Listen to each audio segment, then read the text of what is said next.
बहुत बहुत स्वागत है आप सभी का आपके अपने YouTube channel Shukla study point में। मैं शिवम शुक्ला आप सभी दोस्तों का हार्दिक स्वागत करता हूं। दोस्तों बीए तृतीय वर्ष का पेपर इस समय हो रहे हैं और बीए द्वितीय वर्ष के भी हो रहे हैं। तो तृतीय वर्ष का पेपर जो है आपका जो हिंदी साहित्य का होने वाला है कल, उसके लिए बहुत ही महत्वपूर्ण लेक्चर होने वाला है। तो सभी दोस्त इस वीडियो को अंत तक जरूर देखिएगा। ज़्यादा लंबा आज सेशन नहीं हो सकेगा क्योंकि बहुत ज़्यादा समय कम है मेरे पास और बहुत ज़्यादा एक प्रकार से कठिनाई समय है। तो इसलिए जो है कुछ मतलब कि आपके लिए 2 घंटे की क्लास होने वाली थी, लेकिन हो सकता है कुछ कम समय ही भी आपको दे सके क्योंकि बहुत ज़्यादा इस समय जो है दिक्कत है। तो प्रयोजन मूलक हिंदी के बारे में चर्चा करेंगे। इससे पहले एक मॉडल पेपर मैंने प्रयोजन मूलक हिंदी का ऑलरेडी दे रखा है, उसको आप देख लीजिएगा पूरा जा करके अभी। और इसके अलावा 2020 वाला और 2021 वाला मॉडल पेपर आप देख लीजिएगा और क्वेश्चन पेपर भी मैंने अपलोड किया, उसको भी देख लीजिएगा। तो प्रयोजन मूलक हिंदी के यही यही प्रश्न आपकी परीक्षा में आएंगे, जल्दी से इनको देख लीजिएगा। परीक्षा में जाने से पहले हल मॉडल पेपर होगा आपका पेपर 3 यानी कि हिंदी साहित्य का पेपर 3 प्रयोजन मूलक हिंदी बीए तृतीय वर्ष। ओके, आइए देखते हैं पेपर 3 से कैसे कैसे प्रश्न पूछे जाने। तो आपको सभी को पता है आ बा सा कैसे लघु उत्तरीय दीर्घ उत्तरीय अति लघु उत्तरीय पूछे जाते हैं। मैं डायरेक्ट पॉइंट पर आता हूँ और आसानी से हर एक मुद्दे को समझने का प्रयास करता हूँ। सभी प्रश्न करने होते हैं आपको। अति लघु उत्तरीय के खंड आ के 50 शब्दों में एक प्रश्न लिखना होता है, 2 नंबर मिलेगा एक प्रश्न का। ओके, पहला प्रश्न आपसे कह रहा है कि संविधान की 8वीं अनुसूची में प्रश्न क्या पूछ रहा है आपसे। प्रश्न पूछ रहा है मेरे प्यारे दोस्तों कि संविधान की जो 8वीं अनुसूची है उसमें भाषाओं को स्थान दिया गया है। संविधान क्या है, भारत में संविधान जो है लागू है। संविधान में आप देखेंगे तो कुछ क्या है, संविधान में आप देखेंगे तो कुछ जो है इन वो दिए गए हैं, मतलब कुछ भाषाओं को जो है राजभाषा की दर्जा। तो राजभाषा को तो एक प्रकार से बात की है तो हिंदी को प्राप्त है, लेकिन आप देखेंगे तो कुछ भाषाएं हैं जिनको मान्यता प्राप्त करी गई है 8वीं अनुसूची में। तो उन्हीं भाषाओं के बारे में आपसे पूछ रहा है कि कौन कौन सी भाषा हैं जिनको जो है उनमें क्या मिला है भाई, कौन कौन सी भाषाएं हैं जिनको उसमें स्थान जो है दिया गया है जो है संविधान में। संविधान के अंतर्गत कौन कौन सी भाषाएं हैं उन्हीं के बारे में हम जानने का प्रयास करेंगे। विस्तार से हर एक मुद्दे को समझेंगे, आपको सारी चीज़ें बताने का प्रयास रहेगा। ओके, तो आप सभी लोग फटाफट से एक बार वीडियो को लाइक और शेयर कर दीजिएगा। ओके, सभी लोग एक बार वीडियो को लाइक और शेयर कर, जितने भी लोग देख रहे हो। ओके, चलिए अब हम बात कर लेते हैं कि आखिरकार कैसे क्या होने वाला है। ओके, चलिए सभी दोस्तों के पास वीडियो को शेयर कर दीजिएगा। पहला प्रश्न है आपका कि संविधान की 8वीं अनुसूची में कौन कौन सी भारतीय भाषाएं सम्मिलित हैं। ओके, तो संविधान की बात की है तो अनुच्छेद 344 की 1 में और अनुच्छेद 351 में आप देखेंगे 8वीं अनुसूची में जो है भाषाओं के बारे में बताया गया है। और आप देखेंगे चूँकि ये जो है जो भाग है 344 से 351 के मध्य में पड़ता है। जो भाग है, जिस भाग में आपका संविधान के किस भाग में आप से संविधान का जो भाग है जिसमें आप देखेंगे तो ये अनुच्छेद पढ़ते हैं 344 से 351, उसी में भाषाओं के बारे में बताया गया कि भारत की जो भाषा होगी वो कौन सी भाषा होगी, लिपि कौन सी होगी, इसके बारे में बताया गया है। ठीक है, राजभाषा क्या होगी। वैसे भारत की कोई राष्ट्रभाषा नहीं है, लेकिन राजभाषा है जो कि भारत है, मतलब कि वो है क्या बोलते हैं, हिंदी है। ओके, तो समझ में आ गई बातें आप सभी के। तो आज थोड़ा सा क्या है कि बहुत ज़्यादा जो है समय भी कम है, इसलिए थोड़ा सा आप देख रहे होंगे हड़बड़ाहट सी दिखाई पड़ होगी, तो उसके लिए माफ़ी चाहेंगे। चलिए हम प्रारंभ करते हैं और आसानी समझते हैं। हुआ क्या था कि इसमें सबसे पहले बात की है 8वीं अनुसूची में। 8वीं अनुसूची में भाषाओं को समाहित किया गया और पहली बात की जाए पहले इसमें इस अनुसूची में 8वीं अनुसूची में कुल मिलाकर के कितनी भाषाएं शामिल थीं, तो पहले कुल मिलाकर के 14 भाषाओं को इसमें स्थान दिया गया था 8वीं अनुसूची में। बाद में क्या हुआ कि संशोधन किया गया, और संशोधन एक बार नहीं कई बार संशोधन हुआ। इसमें संशोधन करके बाद में क्या हुआ कि सिंधी जो भाषा है उसको जोड़ दिया गया और ये 15 भाषा हो गई बाद में। फिर उसके बाद में क्या हुआ, अगस्त 1992 में एक और संशोधन होता है और इस संशोधन में 8वीं अनुसूची में 3 नई भाषाएं जोड़ी जाती हैं। तो कितनी हो गई थी, 14 और 1 15, तो यानी 15 ऑलरेडी हो चुकी हैं आपकी। अब 3 और जुड़ जाएंगी तो कितनी हो जाएंगी भाई, 18 हो जाएंगी। और 3 कौन कौन सी भाषा इसमें जोड़ी गई, तो जो है 1992 में अगस्त का महीना था, उसमें एक संशोधन होता है। उस संशोधन में आप देखेंगे तो 8वीं अनुसूची में 3 नई भाषाएं जोड़ी गई। वो कौन कौन सी हैं, पहली है कोंकणी, यानी नमक के नाम से याद रखिएगा, नमक नमक नमक, ये सूत्र याद रखिएगा। नमक से मतलब क्या होता है, ना से आपका क्या होगा, ना से आपका हो जाएगा नेपाली, माँ से क्या हो जाएगा आपका मणिपुरी, और का से आपका क्या हो जाएगा कोंकणी। तो नमक जो भाषा है ये जोड़ी गई। उसके बाद में आप देखेंगे 3 भाषाएं हो गई। उसके बाद में 92वां संविधान संशोधन होता है संविधान में 2003 में, और 2003 में 4 नई भाषाएं जोड़ी जाती। कितनी भाषाएं, 4। तो 18 और 4 कितनी हो जाएंगी, 22। तो 18 4 कितनी हो गई भाई, 22। तो कुल मिलाकर कितनी भाषाएं हो गई, 22। वो 4 कौन कौन सी, इसको ध्यान रखिएगा, एक सूत्र याद रखिएगा, बोडो मास। क्या ध्यान रखेंगे, बोडो मास। बोडो मास आप याद रखेंगे तो बोडो मास से आपको पता चल जाएगा कि यहाँ कौन कौन सी भाषाएं जोड़ी गई। बो से क्या हो जाएगा, बोडो। बोडो एक भाषा है वो शामिल की गई। उसके अंदर डो से मतलब डोंगरी भाषा है ये भी शामिल की गई। आप देखेंगे मास से यानी कि माँ से आप याद रखेंगे मैथिली, और सा से याद रखेंगे संथाली। ओके, ये बात ध्यान रखेंगे। तो इस प्रकार से ये 4 भाषाएं जो है ये शामिल की गई बाद में। तो कुल मिलाकर के 22 भाषाएं जो हैं वो शामिल की गई हैं। अच्छा, आप कौन कौन सी भाषाएं जो शामिल की गई मैं उसको बता रहा हूँ एक सीरियल से, आप इसको ध्यान से। पहली है असमिया, दूसरी है कौन सी, पहली कौन सी असमिया, असम वगैरह के इलाके में बोली जाती है। तो कुल मिलाकर के अब 28 भाषाएं आप देखेंगे, सॉरी जो है 8वीं अनुसूची में 22 भाषाएं सम्मिलित हैं। पहली असमिया, दूसरी उड़िया, तीसरी आपकी उर्दू, चौथी कौन सी लिखेंगे कश्मीरी, पांचवी कौन सी है आपकी भाषा कन्नड़, और छठवीं कौन सी है कोंकणी, सातवीं कौन सी है गुजराती, आठवीं है तमिल, नौवीं है आपकी तेलुगु, 10वीं है नेपाली, 11वीं है पंजाबी, 12वीं है बंगला, 13वीं लिख दीजिएगा मणिपुरी, 14वीं मराठी, 15वीं मलयालम, 16वीं संस्कृत, और 17वीं आप देखेंगे तो सिंधी, 18वीं हिंदी, 19वीं बोडो, और 20वीं डोगरी, 21वीं मैथिली, और 22वीं संथाली। अब जरूरी नहीं कि जिस क्रम में मैंने बताया उसी क्रम में आप लिखें, जो कुछ भी आपको उल्टा सीधा क्रम लगे वो आप लिख दीजिएगा, उससे कोई दिक्कत नहीं है। जरूरी नहीं कि असमिया ही पहले जोड़ी गई थी, पहले कुल मिलाकर के एक साथ 14 भाषाएं जोड़ी गई, उसके बाद में सिंधी को जोड़ा गया, फिर उसके बाद में 3 भाषाएं जोड़ी गई, कोंकणी, नेपाली, मणिपुरी, फिर उसके बाद में 4 भाषाएं जोड़ी गई, बोडो, डोगरी, मैथिली और संथाली। ओके, इस प्रकार से अब 22 भाषाएं हैं भारतीय संविधान में। तो ये मैंने आपको विस्तार से बता दिया। और अनुच्छेद 343 में कहा गया है, खंड 1 में कहा गया है कि भारत संघ की राजभाषा हिंदी होगी और देवनागरी लिपि होगी, और संघ के राजकीय प्रयोजनों के लिए प्रयुक्त होने वाले जो है अंकों का रूप भारतीय अंकों का अंतर्राष्ट्रीय रूप होगा। ये बात इसमें बताई गई है। तो कुल मिलाकर के ये सब आपसे एग्जाम से अगर पूछे तो आप आसानी से बता दीजिएगा, कोई दिक्कत आपको नहीं होनी चाहिए इसमें। ओके, आगे बढ़ते हैं। अगला प्रश्न आप देखिएगा। अगला प्रश्न आपसे कह रहा है कि बैंकों के लिए प्रयुक्त किन्हीं 10 जो है विशिष्ट शब्दावलियों को लिखिए। बैंकों में प्रयुक्त किन्हीं 10 विशिष्ट शब्दावलियों को लिखिए, प्रश्न आपसे पूछ रहा है भाई। तो बैंकों में बहुत सारी विशिष्ट शब्दावलियों का प्रयोग किया था, जैसे कि पहला 10 पूछा रहा है, तो पहला लिखिए आप सभी लोग। पहला है अंतरण। विशिष्ट शब्दावली की मतलब कि जिसको आप देखेंगे नए शब्द बनाए गए हैं विशिष्ट तरीके से, वो यानी कि कुछ अलग है वो हिंदी से। जैसे अंतरण जो शब्द है बैंक में प्रयोग किया था, अंतरण हिंदी है। अंग्रेजी में अंतरण को ट्रांसफर जिसको आप अंग्रेजी में कहते हैं, तो अंग्रेजी का ट्रांसफर हिंदी में अंतरण कहलाता है। दूसरा जो शब्द है जिसको कहते हैं अदा करना, टू पे। पे जो टू पे को हिंदी में क्या कहा जाता है, अदा करना। तीसरा जो विशिष्ट शब्दावली बैंकों में प्रयोग होती है, अदाता खाता। अदाता खाता को क्या कहते हैं हम, पेज अकाउंट, यानी कि जो पेज अकाउंट होते हैं उनको अदाता खाता कहते हैं। चौथी जो विशिष्ट शब्दावली होती है बैंकों में प्रयोग करी जाती है वो कौन सी है, उधार। उधार को हम क्या कहते हैं अंग्रेजी में, क्रेडिट या लोन कहते हैं। ओके, वही पांचवी चीज क्या है, पांचवी जो भाषा आपकी है, सॉरी पांचवी जो विशिष्ट शब्दावली है बैंकों में प्रयुक्त होने वाली वो है किस्त। किस्त को हम क्या कहते हैं, किस्त को अंग्रेजी में क्या कहते हैं आप, इंस्टॉलमेंट। क्या कहते हैं, इंस्टॉलमेंट। इसके अलावा छठवीं आप लिख सकते हो कौन सी, खाता। खाता को अंग्रेजी में हम अकाउंट कहते हैं। ओके, सातवीं विशिष्ट शब्दावली बैंकों से संबंधित खाता पन्ना। खाता पन्ना को आप क्या कहते हैं, लेगर जो है फोलियो कहते हैं। क्या कहते हैं, लेडर फोलियो। ओके, तो उसके बाद में आठवां कौन सा हो जाएगा आपका, आठवां है आपका चालू खाता। चालू खाता को करंट अकाउंट के नाम से जाना आता है।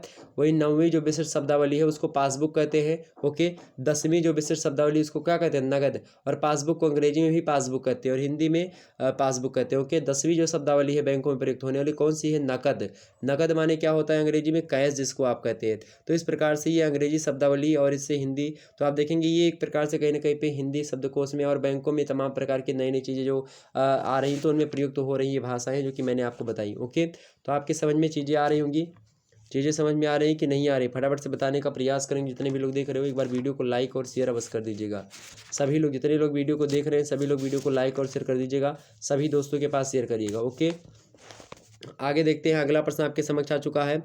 अगला प्रश्न देखिएगा, तीसरा नंबर है कि पल्लवन। पल्लवन क्या है, आप सबसे पहले आपको यहाँ पल्लवन लिख करके देगा तो पल्लवन के बारे में आपको बताना पड़ेगा। पल्लवन की अगर बात की है तो पल्लवन के बारे में विस्तार से बता दे रहा हूँ, आप लोग सुन लीजिएगा। पल्लवन से आपको चाहे लघुत्तरी पूछे, चाहे दीर्घोत्तरी पूछे, चाहे अति लघुत्तरी पूछेगा, आप वही सब लिख दीजिएगा। पल्लवन की बात की है तो पल्लवन मतलब होता है, पल्लवन का शाब्दिक अर्थ सबसे पहले जान लीजिए। पल्लवन मतलब होता है विस्तार करना। ओके, दूसरा अर्थ होता है फैलाना, तीसरा अर्थ इसका लिख सकते हो प्रवर्धन, चौथा अर्थ इसका बता सकते हो प्रसार, पांचवा विस्तृत, ठीक है, विस्तृति जिसको आप बोल सकते हैं, परिवर्धन भी इसी को आप कह सकते हैं, विशदीकरण भी के नाम से भी जाना जाता है, पल्लवन उत्पन्न करना, सॉरी पल्लव उत्पन्न करना भी इसको कह सकते हैं, यानी कि विषय का विस्तार करना, ये सब पल्लवन के अर्थ होते हैं। पल्लवन की बात की जाए, कोई आपको सूक्त दी है, कोई कथन दिया है, कोई विचार सूत्र दिया है, या कोई छोटी सी एक प्रकार से लघु प्रोक्ति दी है, या कोई वाक्य बंध दिया है छोटा सा है, तो उसको एक प्रकार से कुछ अपने तरीके से या फिर उसको विस्तार पूर्वक अर्थ में लिखना ही क्या कहलाता है, यही आपका पल्लवन कहलाता है। और इसके ठीक विपरीत होता है आपका संक्षेपण। संक्षेपण जो होता है वो विस्तार से आपको कोई एक चीज़ दी जाती है, उसको आपको बड़े कम शब्दों में बताना होता है। तो विस्तार से कोई स्टैंजा या फिर कोई आपको दिया जाता है, यानी कि विस्तार से कहने का मतलब ये, कोई मान ली आपको कोई पैराग्राफ दिया गया, उस पैराग्राफ को, जैसे 10 लाइन का पैराग्राफ है, उसको आपको जो है 1 लाइन या 2 लाइन में बयां करना है अपने शब्दों में। और ऐसा नहीं कि उसका भाव बदल जाए या ऐसा उसका अर्थ बदल जाए, ऐसा बिल्कुल भी आपको नहीं करना पड़ेगा। मतलब कहने का मतलब ये कि संक्षेपण लिखते समय आपको कई बातों को ध्यान रखना होगा। अभी मैं जस्ट बता रहा हूँ, सबसे पहले पल्लवन को आप समझ लीजिए, उसके बाद मैं जो है संक्षेपण के बारे में बता रहा हूँ। संक्षेपण माने कोई बड़ी विषय वस्तु दी गई, उसको उसी भाव में, उसी अर्थ में, अर्थ ना बदले, लेकिन उसको कम शब्दों में लिख दिया जाए। ओके, चलिए। हालांकि ये पल्लवन की अगर बात करें तो पल्लवन, अगर कोई छोटी सूक्ति दी है, सूक्ति समझ रहे ना, कोई श्लोक दिया है, कोई जो है दोहा दिया, जैसे कि बिहारी का कल दोहा पूछा गया था कि बिहारी का एक दोहा लिखिए, कबीर का एक दोहा, ऐसे कुछ पूछा गया था। तो बिहारी का दोहा, कहत नटत रीझत खिजत मिलत खिलल लज्जात, भरे भुवन में करत है नैनन ही सौबात। इसी प्रकार से कई प्रकार के दोहे हैं बिहारी के, जो कि बड़े फेमस है। गागर में सागर भरने का काम बिहारी लाल का है। तो इस प्रकार से आप देखेंगे, अब इस दोहे की आपको पल्लवन करने के लिए तो विस्तार से इस दोहे के अर्थ को लिखना पड़ेगा। भाव वही रहेगा ना, भावार्थ लिखने के लिए पूछा था, तो वही आपका समझ लीजिए। तो पल्लवन जो होता है ये यही होता है, यानी कि इसका भाव विस्तार या जो है विचार विस्तार, विशदीकरण, पल्लवन, वृद्धिकरण, ये सब इसको अन्य नामों से भी हम जानते हैं। और पल्लवन को बात की जाए तो एम्प्लीफिकेशन भी कहा जाता है अंग्रेजी में। क्या? एम्प्लीफिकेशन। एम्प्लीफिकेशन इसको अंग्रेजी में, या फिर एक और नाम अंग्रेजी में कहा जाता है इसके लिए, एक्सपेंशन। क्या कहा जाता है? एक्सपेंशन इसको अंग्रेजी में बोला जाता है। इसकी परिभाषा विभिन्न विद्वानों ने अलग अलग तरीके से दी है, मैं परिभाषा को बता रहा हूँ। संक्षेपण की तरह आप लिखेंगे, पल्लवन जो होता है ये भी हिंदी के लिए एक प्रकार से नव आगंतुक ही है। ये हिंदी में अंग्रेजी भाषा से आया है और अंग्रेजी में चीज़ें हो रही थी, तो उसका एक प्रकार से यहाँ पर लिया गया है। और आप देखेंगे जैसे कि इसे हम अंग्रेजी शब्द में आप देखेंगे तो जो है मिनिएचर एस्से भी कहा जाता है इसको। तो मिनिएचर एस्से के नाम से भी जाना जाता है, यानी लघु निबंध भी इसको कह सकते हैं, क्योंकि तमाम प्रकार की चीज़ें होती हैं। हालांकि विद्वानों के अनुसार अगर मैं आपको बताऊंगा ज़्यादा बेटर रहेगा। एक विद्वान है डॉक्टर देवनंदन प्रसाद जी। डॉक्टर देवनंदन प्रसाद जी का एक कथन है, उन्होंने कहा जो है पल्लवन की परिभाषा को देते हुए कि किसी, क्या कहा इन्होंने, जो है वासुदेव नंदन प्रसाद जी ने पीएचडी धारक हैं, और इन्होंने कहा कि किसी सुगठित एवं गुम्फित विचार, सुगठित माने बहुत छोटा सा, सुगठित यानी खूब ज़्यादा सुंदर तरीके से गठन कर दिया गया उसका छोटा सा, मतलब गुम्फित माने एक, जैसे आप देखते हैं कि अगर फूल जो है, गुलदस्ता आपने देखा होगा जिसको बुके कहते हैं, तो बुके जो होता है, पहले हम लोग बचपन में बुक को, जैसे कि 4-5 बुक है तो उसको बुके बोल देते थे। तो बुके मतलब बाद में पता चला कि गुलदस्ता होता है जिसमें बहुत सारे जो है फूलों को इकट्ठा कर दिया था। तो बुके में आप देखते हैं बहुत कम जो है जगह में तमाम सारे फूलों को समाहित कर दिया जाता है, और उन्हीं फूलों को अगर चित्रा दिया जाए तो बहुत बड़ा हो जाएगा। तो इस प्रकार से उसको गुम्फन कर दिया जाता है। गुम्फन मतलब कि विस्तार वाली चीज़ें जो है उसको हम कम कर दें। ओके, तो गुम्फन। तो जब कहने का मतलब ये है कि ये कह रहे हैं वासुदेव नंदन प्रसाद जी कि किसी सुगठित एवं गुम्फित विचार अथवा भाव के विस्तार को हम पल्लवन कहते हैं। कोई विचार है जो कि सुगठित है, गुम्फित है, उसका अगर हम उसके भाव का विस्तार कर देते हैं तो वही क्या होता है, वही आपका पल्लवन होता है, पहली परिभाषा। दूसरी परिभाषा आप लोग अगर याद रखिएगा, कोई जो है 2-3 याद रखी तो आप, या फिर 1-2 याद रखती है तो आप आसानी से बता देंगे, हो जाएगा। अगली परिभाषा उमेश चंद्र मिश्रा जी की याद रखिएगा, बड़ी फेमस है, छोटी सी परिभाषा। उन्होंने कहा कि किसी सुगठित एवं गूढ़ विचार अथवा भाव के विस्तार को पल्लवन या विस्तारण कहते हैं। सिंपल सी परिभाषा वासुदेव नंदन प्रसाद और उमेश चंद्र मिश्रा जी की मिली जुली है। इसके अलावा कैलाश चंद्र भाटिया जी कहते हैं और सुमन सिंह, कैलाश चंद्र भाटिया और सुमन सिंह की मिली जुली परिभाषा है। इन दोनों ने मिलकर के कहा कि किसी सूक्ति, भावपूर्ण वाक्यांश या वाक्य या लोकोक्ति या कथन, इन सभी के विविध भावों को विस्तार दे करके लिखना विस्तरण या फिर भाव विस्तरण कहलाता है, ऐसा इन लोगों ने बताया। वहीं द्वारिका प्रसाद सक्सेना जी ने कहा कि सूत्र रूप में या संक्षेप में व्यक्त जो भाव होते हैं, कम शब्दों में जो व्यक्त भाव होते हैं, उनका विस्तार करना या फिर उनका विचार, उनके विचार में या फिर जो छोटे विचार दिए गए उन विचारों में विस्तार से अपनी शैली में लिखना, उसी को पल्लवन कहते हैं। तो इस प्रकार से पल्लवन जो होता है निष्कर्ष रूप में आप कह सकते हैं, आप अपने हिसाब से इसको लिख दीजिएगा कि निष्कर्षता हम कह सकते हैं विद्वानों की तमाम सारी परिभाषाओं को पढ़ने के बाद में मैं पल्लवन की परिभाषा इस प्रकार से दे सकता हूं। फिर अपनी परिभाषा को भी आप इन्वर्टेड कॉमा में लिखिएगा, क्योंकि आपसे एग्जामिनर जो है चाह रहा है कि आप क्या जान रहे हैं उसके बारे में। तो आप लिखेंगे कि निष्कर्षता हम कह सकते हैं कि किसी सूत्र, वाक्य, किसी कहावत, किसी काव्य पंक्ति, किसी सूक्ति या कोई वाक्य बंध है, या कोई सुभाषित चीज है, या कोई सुगठित कोई वाक्य है, या कोई सुगुम्फित है, या कोई सुगुम्फित मूल भाव है, कोई विचार है, तो उसकी तर्कपूर्ण शैली में विविध उपमाओं के साथ, दृष्टांतों यानी उदाहरणों के साथ, और इनसे क्या हो संपुष्टि और संवर्धन अगर करते हैं हम उस चीज़ों का, यानी काव्य पंक्तियों का, सूक्तियों का, वाक्य बंधों का, तो या कहावतों का, तो वही चीज़ क्या कहलाता है, भाव पल्लवन कहलाता है। ऐसा आप लिख सकते हो। पल्लवन की कई सारी विशेषताएं होती हैं, एक आध दो विशेषताएं आप सुन लीजिएगा। पहली विशेषता, भाव पल्लवन में क्या होता है कि भावों या विचारों की पूर्णता होनी चाहिए, यानी जितने विचार आपके उसमें बताए गए हैं वो होने चाहिए। ओके, बात ध्यान रखेंगे। और दूसरी बात, पल्लवन में भावों एवं विचारों को क्रमबद्ध और एक सूत्र रूप में रखना आवश्यक है, यानी कि तारतम्यता आपके उत्तर में बनी रहे, यानी कि जो भी आप लिखें उसमें तारतम्य बना रहे, कि लगे कि हाँ जो है एक प्रकार से पूरा का पूरा सीक्वेंस में है, क्रमबद्धता इसमें है। तीसरी बात, पल्लवन में आप देखेंगे उदाहरणों, दृष्टांतों और अलंकारों का समुचित प्रयोग किया जाता है, यानी उचित मात्रा में आप इसमें अलंकार जो है अपनी तरफ से रख सकते हैं। कोई दृष्टांत यानी कोई उदाहरण आपको देना हो इधर उधर का, तो उदाहरण भी दे सकते हैं विभिन्न विद्वानों के, ये चीज़ हो सकती है। चौथी बात, पल्लवन में आप देखेंगे भाव प्रधान और अर्थमयी भाषा का प्रयोग होता है। भाव प्रधान भाषा का प्रयोग और अर्थ देने वाली जो भाषा है उसका प्रयोग किया जाना चाहिए। पांचवी बात है कि पल्लवन में आप देखेंगे विवेचनात्मक जो है शैली में, या भावात्मक शैली, विचारात्मक शैली, इन सभी के अतिरिक्त आप देखेंगे प्रत्यक्ष और व्यास शैली का भी प्रयोग इसमें होता है। वही छठवीं विशेषता इसकी ये है कि विषय के मूल भाव को स्पष्ट करने हेतु इसमें विचार का विस्तार होना एक प्रकार से आवश्यक होता है। अर्थात जो भी लिखा हुआ है कहीं ना कहीं पे जो भाव में लिखा हुआ है उसी भाव में उसमें ज़्यादा शब्दों में लिखना ही कहीं ना कहीं पे आपका विस्तारण या भाव पल्लवन या फिर भाव विस्तारण ये होता है। ओके, ये बात ध्यान रखेंगे। तो या विषय विस्तारण, ओके, या जो है एम्पलीफिकेशन या फिर एक्सपेंशन या कुछ भी आप बोलें अंग्रेजी में, ठीक। तो इस प्रकार से आप लोगों ने समझा पल्लवन के बारे में। पल्लवन के कई भेद होते हैं, ठीक है, पल्लवन कई भेद होते हैं, ठीक।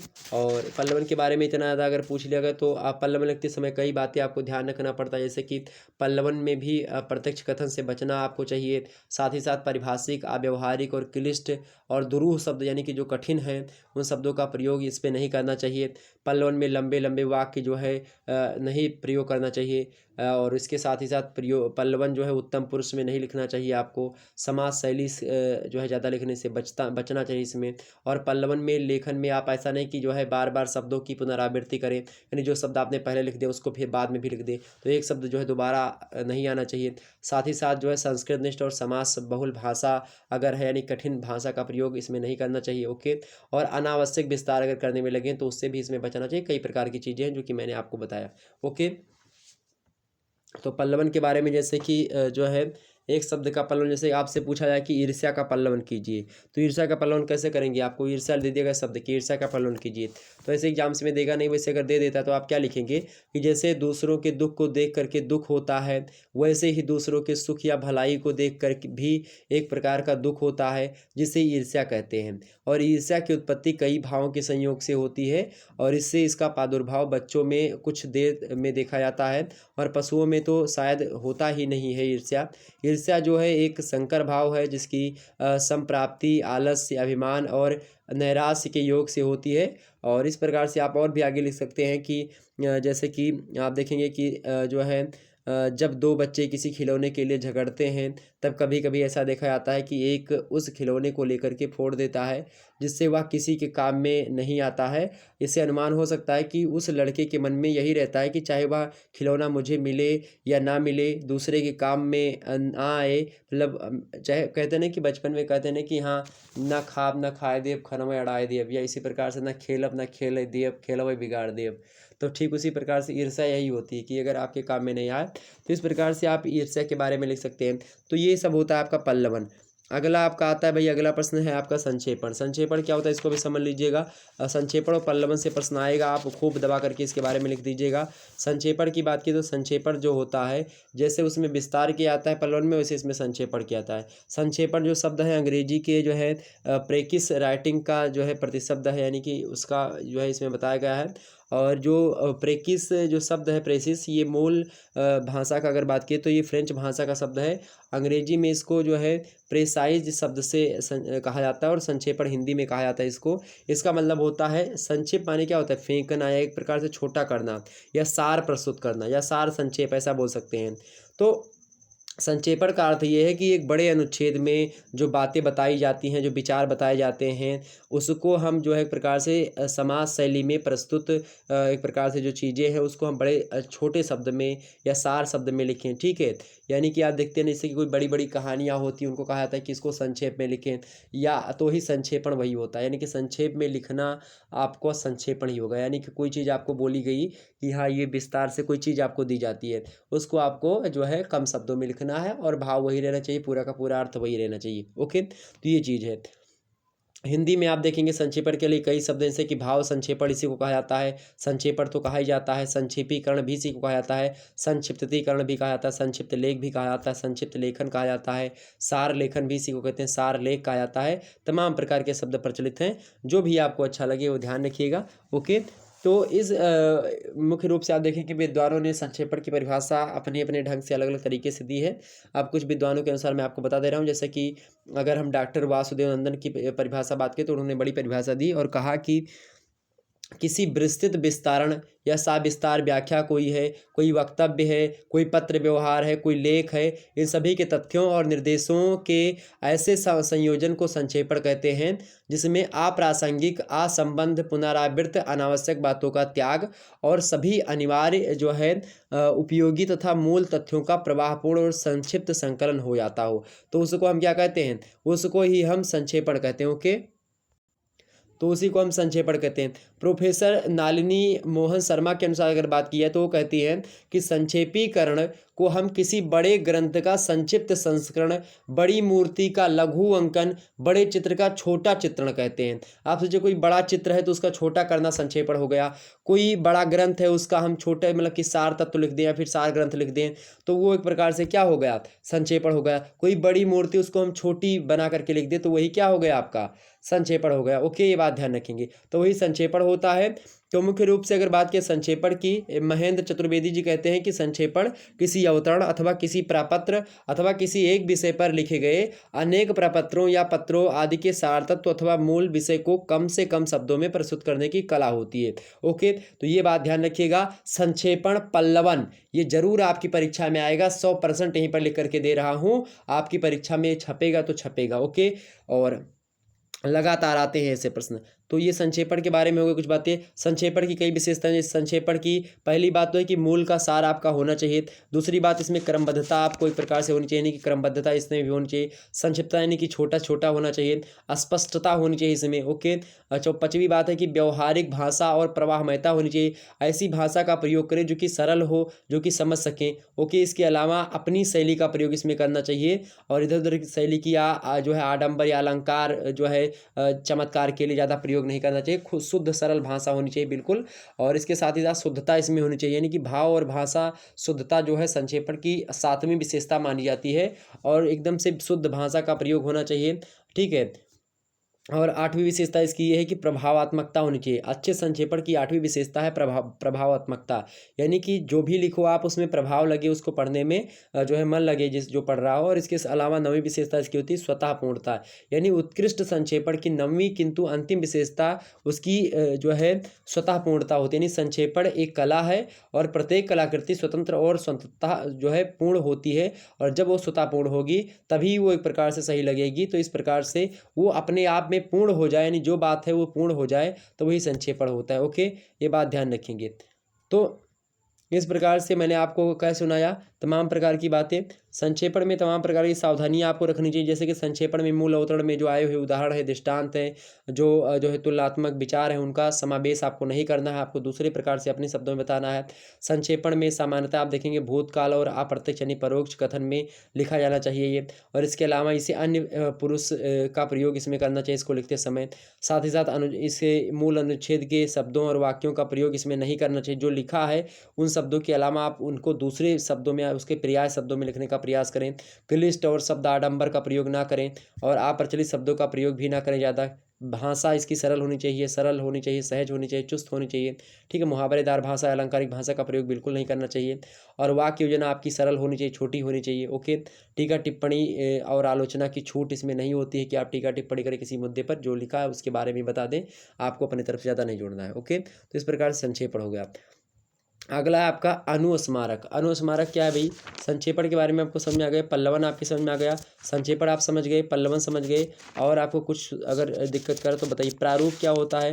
प्रारूप की बात की, प्रारूप आप समझते हैं ना, जैसे कि प्रारूपण, तो प्रारूप जो होता है जो प्रारूपण एक क्रिया होती है, और प्रारूप जो होता है उस क्रिया के तदुपरांत जो फल प्राप्त होता है वो प्रारूपण होता है।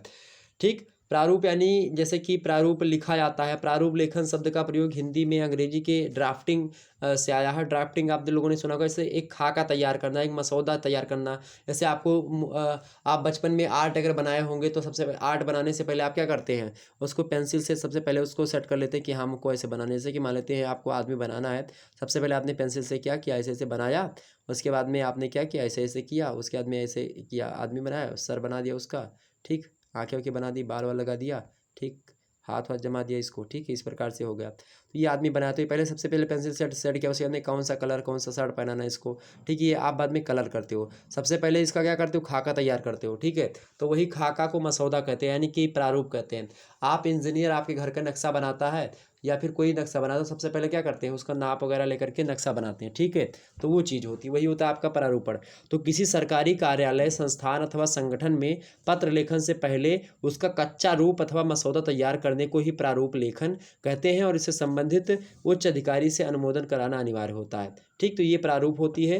प्रारूप में आप देखेंगे संक्षिप्तता होनी चाहिए, विषय जो है प्रकार से ठीक ठाक होना चाहिए, शुद्धता एवं पूर्णता होनी चाहिए, भाषा शैली ठीक ठाक होनी चाहिए। तो इस प्रकार से एक मसौदा तैयार करना ही प्रारूपण कहलाता है। तो प्रारूपण पूछे तो उसको भी बता दीजिएगा, कोई दिक्कत नहीं। टिप्पण और टिप्पणी तो आपको समझ में आते हैं। टिप्पण क्या होता है, टिप्पण जो होता है इस प्रकार से, टिप्पण लिखने की, टिप्पणी जो है एक प्रकार से बाद में हो जाती है, यानी टिप्पण एक प्रक्रिया होती है और टिप्पणी जो है उसका प्रतिफल होता है। ठीक, समझ में आ गई बात।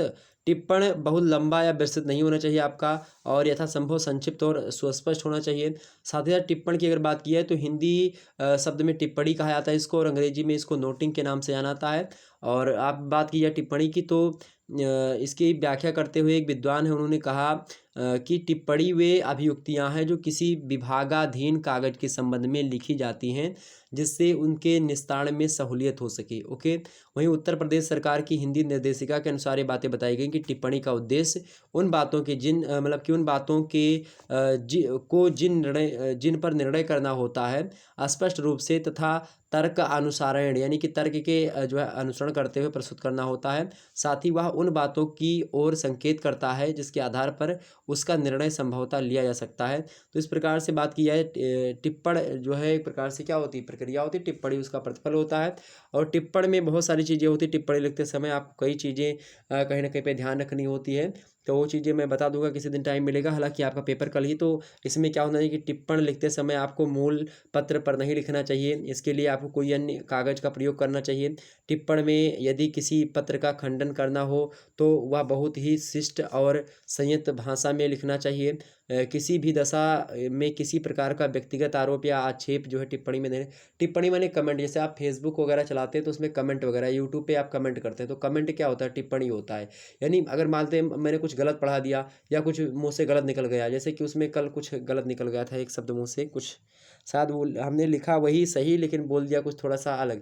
तो एक बच्चे का कमेंट आया था मेरे पास कि सर जी इसका ये होगा, आपने इसको ये बोल दिया। तो हमने कहा भाई तो निकल गया होगा मुँह से, क्योंकि कभी कभी क्या होता है मुँह से निकल जाता है, तो वो बाद में बताया जाता है कि हाँ ये चीज़ें हैं, और उसमें बड़ी सरल चीज़ें थी यार, उसको कौन गलत बोलेगा। तो वो चीज़ें तो कहीं न कहीं भी उस पे टिप्पणी आप करेंगे, और लेकिन टिप्पणी अगर वो बच्चे ने क्या किया कि सर जी शायद यहाँ पर ये जो है ये गलत हो गया है, और ये चीज़ आप इसमें सुधार कर लें, ज़्यादा अच्छी लगेगी वीडियो। तो अगर ऐसे कमेंट आते तो अच्छा लगता है कि हाँ भाई ये टिप्पणी करने का तरीका। तो अगर कोई प्रपत्र या कोई पत्र जो है लिखा जाता है और उस पत्र में कोई त्रुटियाँ रह जाती हैं, फिर उस पत्र में क्या सुधार किया जाना चाहिए, इसको लेकर के कुछ सुझाव दिए जाते हैं, तो उसी सुझाव को एक प्रकार से कमेंट या टिप्पणी कहा जाता है। तो ये मैं आपको बता दिया। ओके, तो टिप्पणी वगैरह पूछी जाएगी तो आप आसानी से बता देंगे। अगला प्रश्न आपके समक्ष क्या है, अनुस्मारक। अनुस्मारक के बारे में आपसे पूछा गया कि अनुस्मारक क्या है। अनुस्मारक क्या है भाई, फटाफट से एक बार कुछ बताने का प्रयास करेंगे अनुस्मारक के बारे में। अनुस्मारक समझते हैं क्या होता है, अनुस्मारक बताने का प्रयास करें सभी लोग। अनुस्मारक क्या है, फटाफट से बताने का प्रयास करें। अनुस्मारक, अनुस्मारक क्या होता है। ओके, तो आपके समझ में ये चीज़ें आ रही होंगी धीरे धीरे, धीरे धीरे चीज़ें आ रही हैं आपके समझ में कुछ चीज़ें। और कल के पेपर कैसा हुआ आपका, ये सभी लोग लिखने का प्रयास करें कमेंट सेक्शन में। कल का पेपर कैसा हुआ, बातचीत ना करो भाई, सभी लोग बातचीत ना करो मेरे प्यारे दोस्तों, बातचीत मत करो। ओके, प्रश्न आपका क्या है, अनुस्मारक। अनुस्मारक के बारे में कौन कौन जानता है, अनुस्मारक क्या है, चलिए बताइए सभी लोग फटाफट से, अनुस्मारक के बारे में बताओ। तो अनुस्मारक क्या होता है भाई।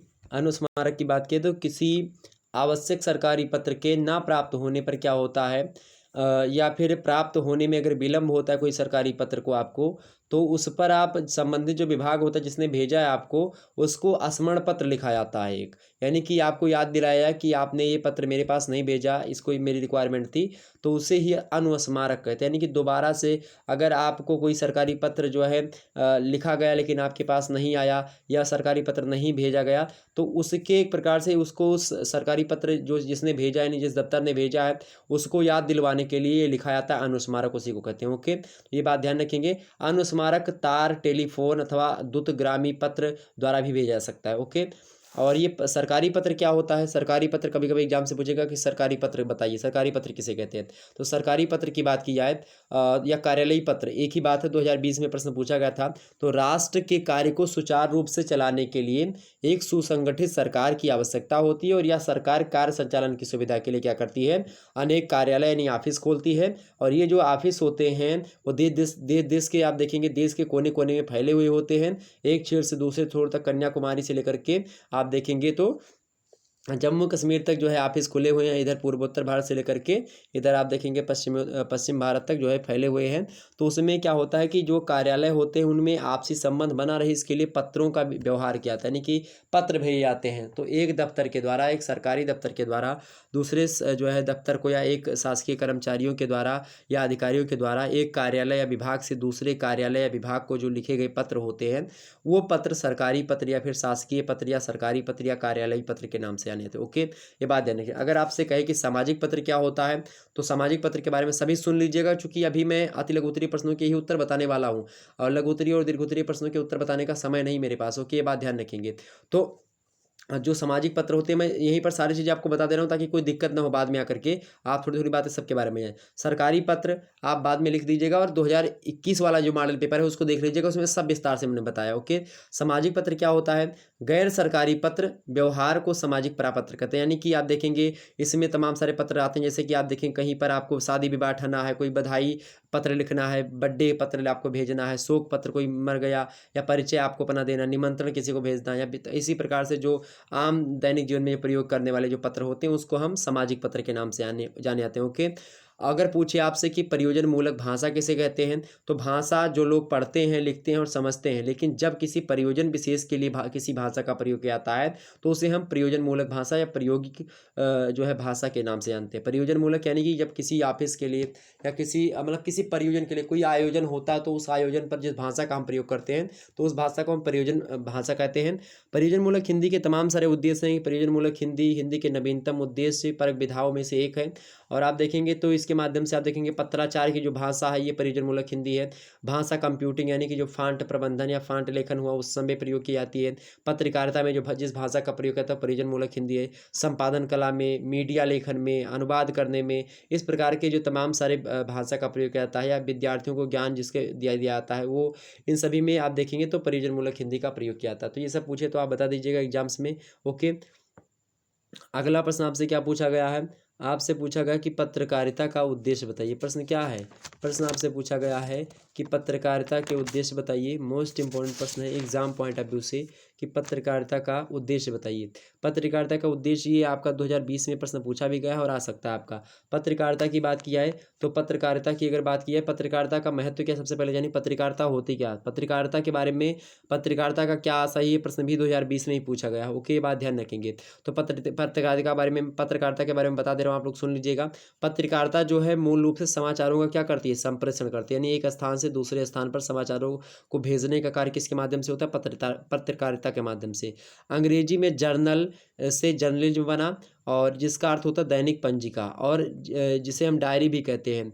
इसे यूँ भी कहा जा सकता है कि ऐसी पुस्तिका जिसमें प्रत्येक दिन का लेन देन अथवा कारोबार होता है उसी को हम क्या कहते हैं उसी को हम शाब्दिक अर्थ में या शाब्दिक दृष्टि से जर्नल जो है हम कहते हैं, फिर जर्नलिज्म या पत्रकारिता कहते हैं। ओके, ये बात ध्यान रखेंगे।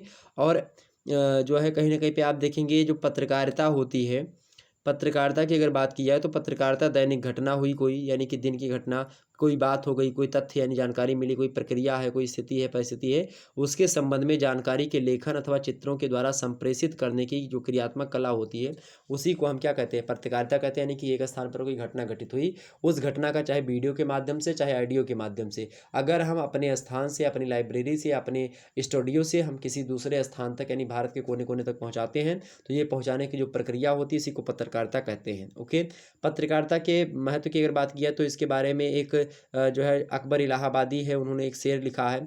उन्होंने क्या कहा कि खींचो न कमानों को न तलवार निकालो, जब तो मुकाबिल हो तो अखबार निकालो। तो आप सोचो कि अखबार की कितनी बड़ी ताकत है।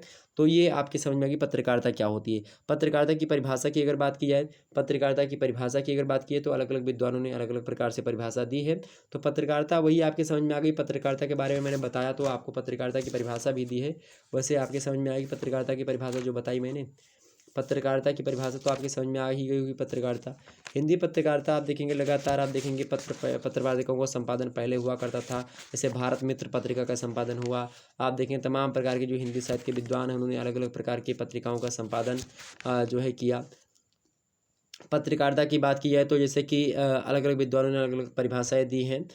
जैसे उसमें भारतीय विद्वान पत्रकारिता के बारे में कहते हैं कि पाश्चात्य विचारकों संपादकों की तरह भारतीय दृष्टि से भी आप देखेंगे पत्रकारिता का आशय यही है जो है कि आप देखेंगे जैसे कि प्रोफेसर जो है NC पंत कहते हैं, भारत के ही हैं, वो कहते हैं कि समय और समाज के संदर्भ में सजग रहकर नागरिकों में दायित्व बोध कराने की कला को हम पत्रकारिता की संज्ञा देते हैं। वही मानक हिंदी कोश के अनुसार अगर बात की जाए तो वो कहते हैं कि मतलब कि मानक हिंदी शब्दकोश कहता है कि पत्रकारिता एक प्रकार से विधा होती है, अर्थात पत्रकारिता वह विधा होती है जिसमें पत्रकारों के कार्यों का, उनके कर्तव्यों का, उनके उद्देश्य का, इन सभी का जो है जो कहीं ना कहीं पे उसमें समाहार होता है, उसमें समाहित होती है। तो इस प्रकार से अगर बात की पत्रकारिता की तो पत्रकारिता अभिव्यक्ति की एक मनोरम कला होती है और इसका कार्य आप देखेंगे जनता तथा जो जन नेताएं होते हैं, नेता होते हैं, उनके समक्ष लोक कल्याण संबंधी कार्यों की सूची प्रस्तुत करना होता है। ठीक, ये चीज़ें वहीं विद्वान जैसे कि पाश्चात्य विद्वान हैं, जैसे कि चैम्बर्स डिक्शनरी के अनुसार अगर बात की जाए तो सार्वजनिक दैनंदिनी विवरणों की प्रस्तुति का व्यवसाय ही क्या है, पत्रकारिता है। और जेम्स मैकडोनाल्ड कहते हैं कि पत्रकारिता रणभूमि से भी अधिक श्रेष्ठ है, यह व्यवसाय नहीं व्यवसाय से श्रेष्ठ वस्तु है और यह एक जीवन है, ऐसा बताते हैं वो। तो इस प्रकार से आप लोगों ने समझा, विस्तार से मैंने बता दिया। वहीं अगला प्रश्न आपके समक्ष है, देखिएगा पृष्ठ सज्जा के बारे में। पृष्ठ सज्जा के उद्देश्य को स्पष्ट कीजिए। पृष्ठ सज्जा के उद्देश्य को स्पष्ट कीजिए। पृष्ठ सज्जा क्या होती है? जब आप कोई चीज़ लिख रहे हैं, जैसे कि आपको मैंने थंबनेल बनाया, थंबनेल क्या है, पृष्ठ सज्जा ही है। ओके, तो पृष्ठ सज्जा का उद्देश्य क्या है भाई? पृष्ठ सज्जा के कई तत्व हैं, जैसे कि पृष्ठ सज्जा जो है कई 5 तत्व होते हैं मुख्य रूप से। एक संतुलन, दूसरा विरोधाभास, तीसरा फोकस बिंदु, चौथा गीति और पांचवा संगीति। तो विरोधाभास यानी कि बात की जाए, आपको पता होगा ये जो होता है क्या बोलते हैं, क्या बोला मैंने, पृष्ठ सज्जा। पृष्ठ सज्जा के बारे में आप लोगों ने सुना जरूर होगा। पृष्ठ सज्जा, पृष्ठ सज्जा क्या होती है?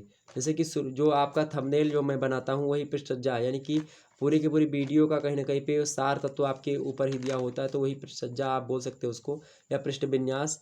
तो कहीं ना कहीं पे आप देखेंगे पृष्ठ सज्जा जिसको आप मेकअप वगैरह बोलते हैं ना, वही पृष्ठ सज्जा होती है। ठीक है, पृष्ठ सज्जा क्या होती है? मेकअप वगैरह जो करते हैं, तो संपूर्ण पत्र की या संपूर्ण रचना को डिजाइन कहते हैं, यानी मेकअप कहते हैं, लेआउट कहते हैं, इसी को प्रारूप कहते हैं। ठीक, ये बात ध्यान रखेंगे। तो उसको कहीं ना कहीं पे आप देखेंगे पृष्ठ सज्जा के डॉक्टर अर्जुन तिवारी जी ने, सुप्रसिद्ध पत्रकार हैं डॉक्टर अर्जुन तिवारी, उन्होंने पृष्ठ सज्जा के मुख्य रूप से कुछ उद्देश्य बताए हैं। पहला उद्देश्य उन्होंने बताया कि, पहला उद्देश्य क्या बताया, उद्देश्य ही तो पूछा गया है, तो पहला उद्देश्य क्या बताया इन्होंने? पहला उद्देश्य बताया कि समकालीन समाचार पत्रों के बीच स्वस्थ प्रतियोगिता स्थापित करना, पहला उद्देश्य। दूसरा उद्देश्य ये है कि पत्र की सजीवता को विकसित कर उसके व्यक्तित्व को लोकप्रिय बनाना, इसका उद्देश्य। तीसरा उद्देश्य ये है कि महत्व के अनुसार समाचार के लिए अपेक्षित आकार तथा स्थान निर्धारित करना। वहीं चौथी बात इसका सज्जा ये होता है कि समाचार पत्र को आकर्षक बनाने के लिए नए रंग ढंग में प्रस्तुत करना। जैसे कि आप देखते हैं आजकल न्यूज में ये फलाने जो है, इस प्रकार से आप देखते हैं न्यूज में कितना टाइटल वगैरह दे करके लिखा जाता है, तो वो सब पृष्ठ सज्जा होते हैं। पृष्ठ सज्जा के कई तत्व जैसे कि संतुलन, फोकस बिंदु, विरोधाभास, संगति, गति, ये सब होते हैं। ओके, तो ये चीज़ें आपकी समझ में आ गई होंगी। तो पत्र इसके बारे में मैंने बता दिया पृष्ठ सज्जा, यानी कि जो बाहरी आवरण होता है उसका, मेकअप वगैरह आप देखते हैं, मेकअप यानी कि सजावट जिसको आप कहते हैं। तो समाचार पत्र की जो ऊपरी सजावट होती है, कौन कौन सी आप देखेंगे, म्यूजिक क्या चल रही बैकग्राउंड में, इसके साथ क्या दिखाई पड़ा, कितना चटक मात्रा में आप देखेंगे टीवी वगैरह पर खूब दिखाई पड़ता, तो ये तमाम सारी चीज़ें पृष्ठ सज्जा कहलाती हैं। ओके, तो आप लिखिएगा। अगला प्रश्न आपसे पूछा जा रहा है पेजर क्या है। पेजर के बारे में आपसे प्रश्न पूछा गया कि पेजर क्या है। पेजर के बारे में बात की है, पेजर है क्या भाई? पेजर एक उपकरण होता है आपका। क्या होता है पेजर? पेजर आपका क्या होता है भाई? पेजर एक उपकरण होता है और यह एक प्रकार का एक तरफा संदेश प्राप्त करने वाला एक बेतार उपकरण होता है, जो कि किससे चलता है? बैटरी से चलता है। और इस प्रणाली का विकास आप देखेंगे चिकित्सक जो होते हैं, डॉक्टर जो होते हैं, उनके लिए वो लोग करते हैं।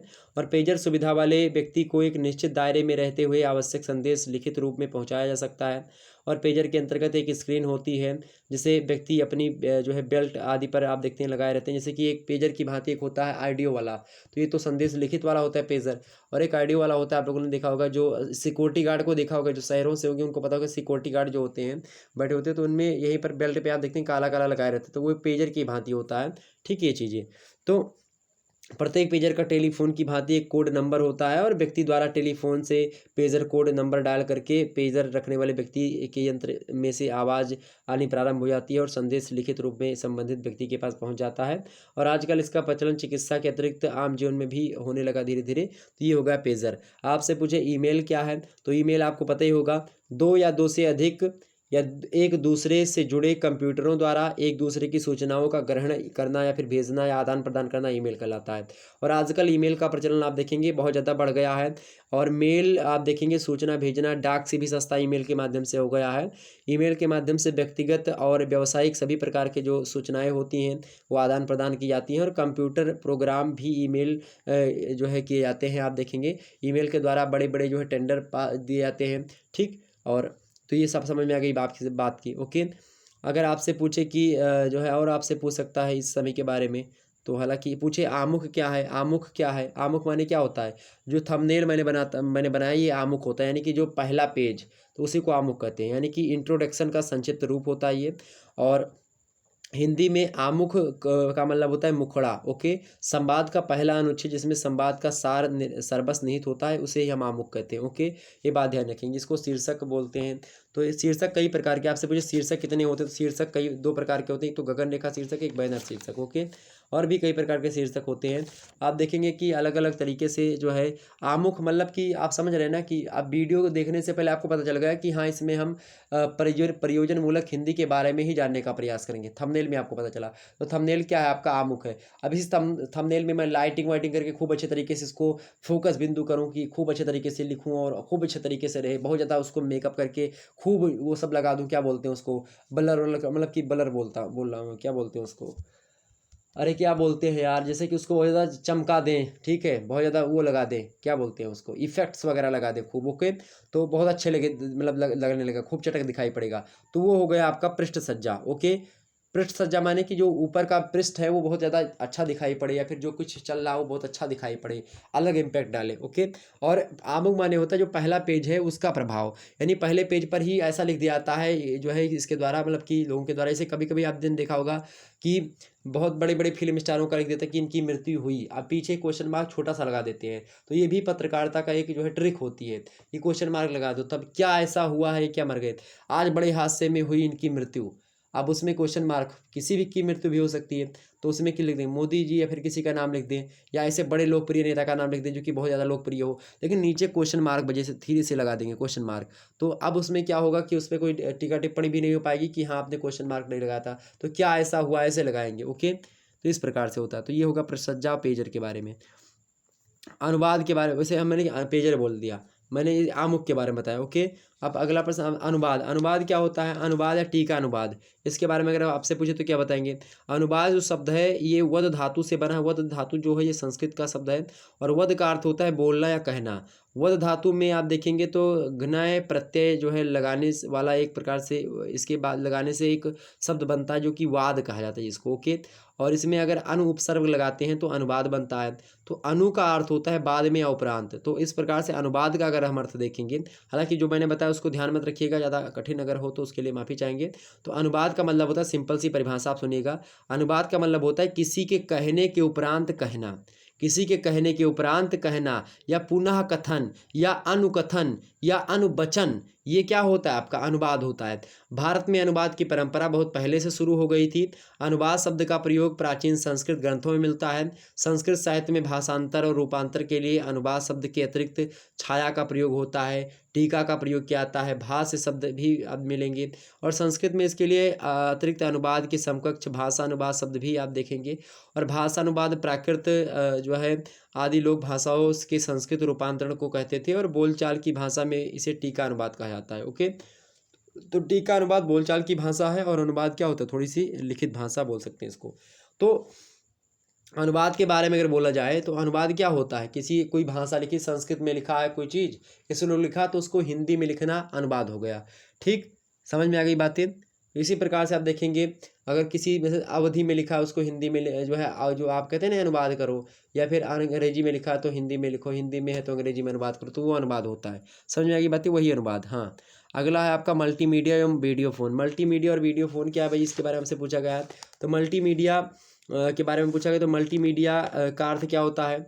आप देखेंगे जो मल्टीमीडिया में आप टेक्स्ट यानी कि एसएमएस कर दे रहे हैं, टेक्स्ट यानी लिख करके, इसके अलावा डाटा वगैरह आप ऑन कर सकते हैं, चित्र वगैरह देख सकते हैं मल्टीमीडिया में, एनिमेशन वगैरह, ऑडियो वीडियो, इन सभी के समन्वय को ही हम क्या कहते हैं, मल्टीमीडिया। तो आप क्या लिखेंगे, टेक्स्ट, डाटा, चित्र, एनिमेशन, ऑडियो वीडियो, इन सभी के समन्वय को ही हम मल्टीमीडिया कहते हैं। ओके, वही वीडियो फ़ोन की बात की जाए तो आज जो वीडियो कॉल वगैरह आप करते हो वही वीडियो फ़ोन है, यानी स्क्रीन टच मोबाइल।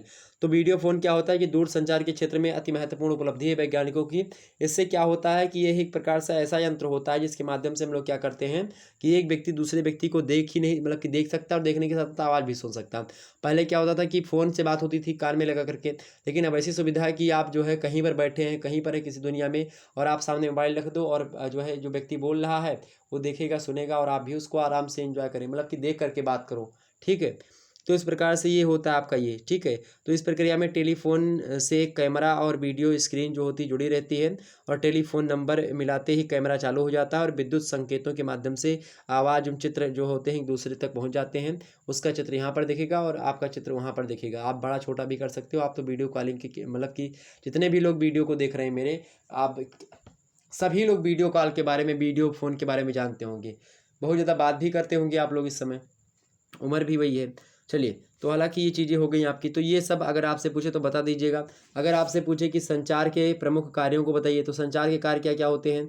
सूचना देना किसी को, कोई निर्देश देना हो तो संचार के माध्यम से देते हैं, मनोरंजन करना हो संचार के माध्यम से करते हैं, किसी कार्य के लिए अनुनय करना हुआ तो भी, विचार-विमर्श करना हो तो भी, सांस्कृतिक उन्नयन करना हुआ या फिर धर्म मतलब कि भाईचारा या एकता स्थापित करना हुआ, कोई बात को दूसरे तक प्रेषित प्रेषित करना हो, किसी दूसरे को बताना हुआ, तो संचार के माध्यम। संचार क्या होता है? संचार कौन-कौन संचार माध्यम क्या-क्या हैं?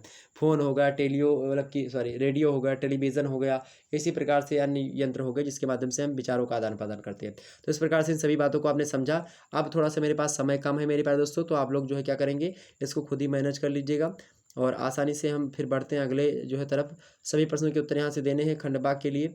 200 शब्दों में इन प्रश्नों के उत्तर देने हैं। पहला प्रश्न आपसे कह रहा है कि संचार के स्वरूप को स्पष्ट करते हुए इसके स्वरूप पर प्रकाश डालिए, पढ़ लीजिएगा, मोस्ट इंपॉर्टेंट है।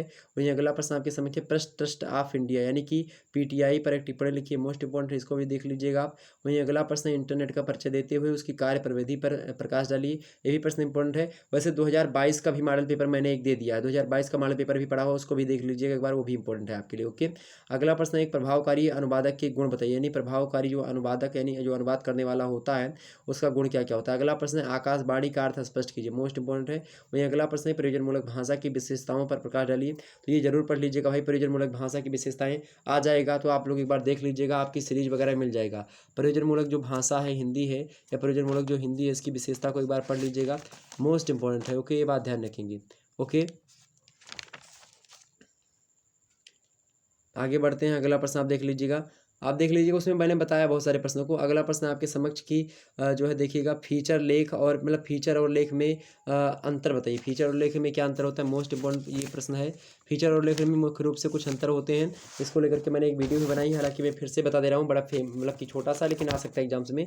फीचर जो होता है, सबसे पहले अंतर लिखिए। पहला अंतर, फीचर का संबंध हृदय से होता है जबकि लेख का संबंध किससे होता है, मस्तिष्क से होता है। दूसरी बात, फीचर एक प्रकार का गद्य गीत होता है और लेख जो होता है बहुआयामी होता है, गंभीर होता है और उच्च और व्यंग्यकृति होती है। तीसरी बात क्या होता है कि फीचर साफ सुथरी और मनोरम एक कक्ष वाली कुटी होती है और किंतु लेख जो होता है अनेक कमरों वाला बहुमंजिला विशाल भवन होता है। तो लेख जो होता है पढ़ने में आपको आलस आएगी, लेख पढ़ने का मन नहीं करता है, उसमें कोई मज़ेदार बात नहीं होती है। और फीचर साफ सुथरा होता है, उसको पढ़ने में आनंद आता है। ओके, इसके अलावा आप देखेंगे चौथी बात यह है कि फीचर लेखन का कार्य जो है कलात्मक और कठिन होता है जबकि तथ्यों आंकड़ों के आधार पर लेख जो होता है लिखना आसान होता है। इसके अलावा पांचवा अंतर जो इसका होता है, फीचर में क्या होता है, मनोरंजन होता है लेकिन लेख में शिक्षा मिलती है। लेख से आप देखेंगे कोई लेख होता है तो शिक्षा मिलती है, फीचर से मनोरंजन उत्पन्न होता है। इसका छठवां अंतर ये है कि फीचर में क्या होता है, फीचर में ज्ञात और अल्प ज्ञात घटना के आधार पर बनाया जाता है, लेख किसी विषय को आधार बना करके ही लिखे जाते हैं। वही सातवीं चीज़ है कि जो है फीचर लेखन सामान्यतः आगंभीर होते हैं और इसमें आप देखेंगे यथातथ परिहास का पुट भी निहित होता रहता है, जबकि लेख में लेखक को उपलब्ध तथा प्राप्त सामग्री पर गंभीरतापूर्वक ध्यान देकर के लिखना पड़ता है। मतलब कुछ अपने तरफ से लेख में नहीं जोड़ सकते हैं आप, अपने तरफ से जोड़ सकते हैं लेकिन ज़्यादा फर्जी चीज़ें नहीं आप जोड़ सकते हैं, लेकिन फिर भी जो है इसमें आप देखेंगे तो फीचर में आप कई प्रकार की अपनी चीज़ें जोड़ सकते हैं, थोड़ी सी हंसी मजाक वाली बातें भी इसमें डाल सकते हैं। तो इस प्रकार से आप लोगों ने समझा। ओके, वहीं अगला प्रश्न आपके समझ, समाचार लेखन में ध्यान देने योग्य बातें कौन कौन सी हैं स्पष्ट कीजिए। समाचार लेखन में आप देखेंगे लिखते समय कौन कौन सी बातें ध्यान देनी चाहिए, इससे आपसे पूछा गया है। ओके, तो फीचर लेखन में आप देखेंगे कई प्रकार की चीज़ें होती हैं, फीचर लेखन में आप देखेंगे कई प्रकार की चीज़ें होती हैं, सॉरी फीचर लेखन के लिए भी। और आप देखेंगे जो समाचार लेखन में तमाम सारी बातें ध्यान देनी होती है लिखने के लिए, चाहे रेडियो लेखन में आप देखेंगे तमाम प्रकार की बातें ध्यान लिखनी होती है। ओके, तो इन सभी को आप देख लीजिएगा एक बार। और वैसे अगर आप देखेंगे तो वीडियो मेरी जो 2022 का मॉडल पेपर है उसमें मैंने इस प्रश्न के उत्तर को बताया होगा, तो आप लोग एक बार जरूर देख लीजिएगा। अच्छा, एक प्रश्न आप देख लीजिएगा बड़े ध्यान से, जो मैंने पीटीआई यहाँ पर बताया है, पीटीआई के बारे में जान लीजिए, थोड़ा सा इंपॉर्टेंट है, आ सकता है आपके लिए थोड़ा सा, भले समय मेरे पास कम है इस समय, लेकिन फिर भी आप लोग देख लीजिए। यहाँ पर प्रेस ट्रस्ट ऑफ इंडिया के बारे में आप सुन लीजिएगा। पहले इसे हम जो जो है प्रेस ये जो है ट्रस्ट ऑफ इंडिया जो है यानी पीटीआई जो है, पहले इसे हम एसोसिएटेड प्रेस ऑफ इंडिया के नाम से जानते थे, जिस पर ब्रिटिश न्यूज एजेंसी यानी कि राइटर का जो स्वामित्व था वो स्थापित था। फरवरी 1948 ईस्वी में सरदार वल्लभ भाई पटेल की सहायता से क्या होता है, इसका भारतीयकरण होता है इस संस्था का। और राइटर से जहाँ पीटीआई को अंतर्राष्ट्रीय समाचार पत्र होते थे, वहीं पीटीआई के द्वारा राइटर को भारतीय समाचार दिए जाते हैं। और इसके अलावा आप देखेंगे राइटर समझ रहे हैं ना, राइटर राइटर लिखने वाला जो होता है। और आजकल पीटीआई एशिया की सबसे बड़ी अंग्रेजी में प्रेषित करने वाली समाचार समिति है। और पीटीआई ने 1980 ईस्वी में आप देखेंगे आम चुनाव में समाचार देने के लिए कंप्यूटरों का सहारा भी लिया। और पीटीआई आधुनिक विकसित संपन्न समाचार समिति है। इसकी अपनी फीचर सेवा, वीडियो डेटा, ये सब सेवाएं हैं। और यह समिति जो है Asian music network Asian news जो नेटवर्क है और गुट निरपेक्ष पुंज है उससे संबंधित है। 18 अप्रैल 1986 ईस्वी से पीटीआई हिंदी समाचार सेवा यानी भाषा का मतलब हिंदी में जो है प्रारंभ हो चुका है। और पीटीआई ने स्कैन समाचार सेवा भी शुरू कर दी है, जिसमें आप देखें दूरदर्शन के पर्दे पर वीडियो डिस्प्ले यूनिट के माध्यम से ताज़ा समाचार लिखित रूप में लगातार प्रेषित हो रहे हैं। तो इस प्रकार से आप लोगों ने समझा। वहीं अगर आपसे और भी प्रश्न आपसे पूछ सकता है, जैसे कि आकाशवाणी के अर्थ के बारे में पूछा गया, आकाशवाणी से भी प्रश्न आ गया। मैंने बताया रेडियो के बारे में है, ये रेडियो माने आकाशवाणी होता है। तो रेडियो जो होता है पत्रकारिता लिखित माध्यम से भिन्न होती है, ये सुनाई पड़ती है। ये आप देखेंगे पत्र पत्रिकाएं, पुस्तकें, ये सब दृश्य माध्यम जो है एक प्रकार से नहीं होता है। ये इसमें क्या होता है कि जो है ऑडियो होता है। ये रेडियो जो होता है श्रव्य माध्यम होता है, इससे आप सुन सकते हो घर पे बैठ करके। तो रेडियो सुनने के लिए शिक्षित होना आवश्यक नहीं है, आप रेडियो खोल करके आसानी से सुन सकते हैं। इसकी परिभाषा को देते हुए कहा किसने, रेडियो की परिभाषा को देते हुए जो है एस गिल महोदय कहते हैं कि आकाशवाणी वास्तविक जनसंचार माध्यम है। इसका कम मूल्य, आसानी से एक से दूसरी जगह ले जाने की सुविधा और लंबी पहुंच साधारण व्यक्ति के लिए बहुत लाभकारी होती है। पहले आप देखेंगे और एक जो है इसमें छंदोग उपनिषद में भी इसके बारे में बताया गया है कि आकाशो वै नाम नाम रूपो योर निहिवर्तता ये ते यदंतरः तद ब्रह्म, यानी कि आकाश ही। तो इसमें क्या बताया गया छंदोग उपनिषद में कि जो है आकाश ही नाम और रूप का निर्वाह करने वाला अर्थात तो उसका आधार है, वे दोनों जिसके भीतर हैं वह ब्रह्म है। और इस प्रकार से आप देखेंगे जो आकाशवाणी होती है ये दूर तक, यानी कि आप देखेंगे रेडियो के माध्यम से अलग अलग स्थानों पर बैठे हुए लोगों को सूचना भेजी जाती है, पत्र भेजे जाते हैं या समाचार जो है सुनाई पड़ते हैं। न्यूज आप जो है अगर पहले टीवी नहीं थी तो जो समाचार आते थे, समाचार संध्या में आपका स्वागत है, संस्कृत में भी जो है आते थे। इस प्रकार से आप देखते सुने होंगे बहुत ज़्यादा जो है रेडियो पर बहुत ज़्यादा मैच वगैरह देखे होंगे आप लोग, कमेंट्री पहले आती थी रेडियो पर, हम लोग तो सुने हैं। और रेडियो लेखन के लिए तमाम सारी बातें अगर पूछे या ध्यान रखनी होगी तो कई कई सारी बातें होती है, जैसे कि 1 मिनट की अवधि के लिए 100 से अधिक शब्दों का विधान नहीं करना चाहिए। इसमें अधिक लंबे तथा घुमावदार वाक्यों से यथासंभव बचने का प्रयास इसमें करना चाहिए। बोलचाल की भाषा का प्रयोग करना चाहिए, भाषा कठिन नहीं होनी चाहिए। क्या, क्यों, अर्थात यदि आदि शब्दों का प्रयोग करके वाक्यों को अनावश्यक रूप से विस्तार भी नहीं करना चाहिए इसमें। ठीक है, अप्रचलित वाक्यों का प्रयोग भी नहीं करना चाहिए ताकि लोग जो है जो ना जान सकें। और बड़ा सरल शब्दों में इसका लिखना चाहिए, सीधे ऐसा लगे कि हाँ आपको ही बताया जा रहा है, मतलब इस जो पाठक है या जो श्रोता है वो जो सुन रहा है वो उसको लगे कि हाँ ये मेरे लिए बताया जा रहा है। ओके, ये बात ध्यान रखेंगे। तो ये सब आपके समझ में आ गई बातें, जो मैंने बातें बताई, कुछ चीज़ें आपके समझ में आ रही होंगी। अगर आ रही तो फटाफट से एक बार वीडियो को लाइक और शेयर कर दीजिएगा। ओके, अच्छा एक शब्द आपका छूट गया, फांट प्रबंधन। फांट प्रबंधन क्या होता है, तो फांट एक बार सुन लीजिएगा। फांट आपसे पूछा जा सकता है फांट प्रबंधन के बारे में। तो फांट शब्द का शाब्दिक अर्थ क्या होता है, रूप अथवा आकार। तो इसके द्वारा किसी भी टेक्स्ट या का रूपांतरण किया जा सकता है। अक्षरों को कई रूपों में संयोजित किया जा सकता है, उसे छोटा किया जा सकता है, उसे बड़ा किया जा सकता है। आप देखेंगे फांट प्रबंधन, यानी जैसे कि मैं देखूँ यहाँ पर इसे फांट के माध्यम से अगर आकाशवाणी, तो मैंने सोचा इसको बड़ा कर दें, यहाँ पर आपके समझ बड़ा आ गया। ठीक, तो अब जरूरी नहीं कि ये यही फांट है आपका। जैसे कि आप देखेंगे जब इसको मैं लिख रहे थे या फिर अब मैं लिखूंगा यहाँ पर, तो उसको चाहे तो आप बड़ा कर देंगे, थोड़ा सा छोटा कर देंगे, इस प्रकार से। ऐसे मान लेते हैं मैं ये बना रहा हूँ, ये बनाया मैंने, ये छोटा सा। अब इसी फांट अगर इसे बोले तो इसको हमने बड़ा बना दिया, या इसको और छोटा बनाना हो तो ये छोटा बना दिया। ठीक है, ये होता है फांट आपका, यानी कि छोटा बड़ा करना अक्षरों को, ठीक, उनको और प्रभावशाली बनाना, उसको एक डायलॉग बॉक्स में फिट करना, या उसको स्टाइल से लिखना, तिरछा लिखना। ठीक है, या विशेष प्रकार से जो है एक प्रकार से लिखना, टेढ़ा मेढ़ा लिखना, उस पर डबल चढ़ा देना, उस पर जैसे कि मैंने लिखा है कि यहाँ पर इसे ये थंबनेल आपको दिखा दिया जाए। थंबनेल में आप देखिएगा, थंबनेल में यहाँ पर आप देखेंगे फ़ॉन्ट ही है ये। ऊपर जो मैंने लिखा है यहाँ पर देखिए नीला कर दिया, ऊपर सफ़ेद यहाँ पर डाल दिया ताकि नीले पे सफ़ेद अच्छा लगता है। लाल अगर यहाँ बैकग्राउंड होता, लाल में भी सफ़ेद अच्छा लगता आपका, ठीक है। यहीं पर हिंदी में आप देखेंगे लाल पर मैंने क्या रखा, लाल लिखा, लाल पर पीला पीछे चढ़ा दिया, तो ये भी फ़ॉन्ट है, ओके। ये थोड़ा-सा बड़ा किया। पेपर 2 पर यहाँ पर हरा चढ़ा दिया, ठीक। परियोजनमूलक हिंदी पर हरा चढ़ा दिया, लाइव क्लास पर चढ़ा दिया। मॉडल पेपर पर आप देखिएगा थोड़ा-सा ये हल्का पड़ा लेकिन फिर भी ठीक है। यहाँ पर पीले पर मैंने नीला चढ़ा दिया, नीले के ऊपर देखेंगे सफ़ेद चढ़ा दिया, इससे क्लियर हो गया। ठीक, तो ये चीज़ें अब यही आपका फ़ॉन्ट होता है, छोटा-बड़ा किस तरीके से आप लिख रहे हैं, ओके। ये समझ में आ गई बातें? तो ये होगा आपका फ़ॉन्ट। समझ में आ गई बातें? समझ में आ गई फ़ॉन्ट के बारे में आपसे प्रश्न जो पूछा जा रहा है, फ़ॉन्ट क्या है? समझ में आ गई होंगी बातें? तो यही सब पूछा जाएगा आपसे। आगे समझते थोड़ा सा और भी मुद्दों को हम। तो फीचर और लेख में प्रश्न क्या है आपका? प्रश्न आपसे पूछा जा रहा है, प्रश्न आपसे कि फीचर और लेख में अंतर, ये मैंने बता दिया। अगला प्रश्न, समाचार लेखन में ध्यान देने योग्य बातें कौन कौन सी होनी चाहिए, स्पष्ट कीजिए। तो कई सारी बातें हैं समाचार लेखन में। सबसे पहली बात है कि समाचार लेखन जो है आपका सही होना चाहिए, और दूसरी बात है तथ्यात्मक होना चाहिए। जानकारी जो दे सरल भाषा में दे ताकि लोगों को पता चले। तो ये सब चीज़ें आपकी होनी चाहिए ताकि अगर ऐसा ना लगे किसी को कि समाचार आप लिखे हैं तो जो है उसमें पढ़ने में दिक्कत हो लोगों को, तो इस प्रकार की समस्या नहीं होनी चाहिए।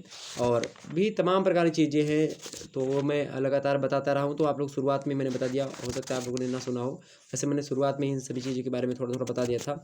समाचार लेखन के बारे में क्या-क्या बातें विशेष होती हैं, तो आप लोग उसको एक बार ज़रूर देख लीजिएगा। और पुरानी जो वीडियो मेरी है, यानी कि अभी 1 महीने पहले की है, 2022 का मॉडल पेपर, उसको देख लीजिएगा। तो ये ज़रूर पढ़ लीजिएगा। अगला प्रश्न है आपका, दुभाषिया अथवा जो है आशु भाषांतर की क्या योग्यताएँ होनी चाहिए, स्पष्ट कीजिए। दुभाषिया यानी कि जो अनुवादक होते हैं, 2 भाषाओं का ज्ञान जिनके पास होता है उनको दुभाषिया कहते हैं। तो आखिरकार वो किस प्रकार से, उनको किन-किन बातों का ध्यान रखना चाहिए, और ये पूछा जा रहा है आपसे दुभाषिया के बारे में, ओके। ये बात ध्यान रखेंगे। तो ये चीज़ें हो गई आपकी, पढ़ लीजिएगा। अगला प्रश्न आपके समक्ष जो है, व्यवहारिक पत्र किसे कहते हैं, इसके स्वरूप को स्पष्ट करते हुए एक उदाहरण प्रस्तुत करिए। तो ये सब प्रश्न आप पढ़ लीजिएगा, इंपॉर्टेंट है। वहीं अगला प्रश्न देखिएगा, जो है केवल 2 प्रश्न यहाँ से करने पड़ेंगे, खंडगा से 500 शब्दों में प्रश्नों को लिखना पड़ेगा। इन प्रश्नों को एक बार देख लीजिएगा। एक बार मेरा दूसरा वीडियो जो है वो देख लीजिएगा, बड़ा इंपॉर्टेंट है, ओके। आप सर्च करिएगा प्रयोजनमूलक हिंदी, और उसके बाद में लिख दीजिएगा Shukla study point 2022 model paper, इतना लिख दीजिएगा सर्च पॉइंट में यूट्यूब पर, आपको वीडियो मेरी मिल जाएगी, ओके। उसको देख लीजिएगा। अगला प्रश्न है, परियोजनमूलक हिंदी के विविध रूप कौन कौन से हैं, स्पष्ट कीजिए, मोस्ट इंपॉर्टेंट है, इसको जरूर पढ़ लीजिएगा। वहीं अगला प्रश्न आपके समक्ष है, टिप्पणी को परिभाषित करते हुए उसकी प्रक्रिया पर प्रकाश डालिए तथा अच्छे टिप्पण लेखन के लिए ध्यातव्य बिंदुओं को रेखांकित कीजिए। वहीं अगला प्रश्न आपसे पूछा सकता है कि प्रारूप या जो है प्रारेख किसे कहते हैं, प्रारूप लेखन पर टिप्पणी लिखिए। मैंने बताया है आपको किस बारे में, संक्षेपण को परिभाषित कीजिए, और करते हुए विशेषताओं जो संक्षेपण की विशेषताएं बताइए, मैंने शुरुआत में बताया है इसके बारे में।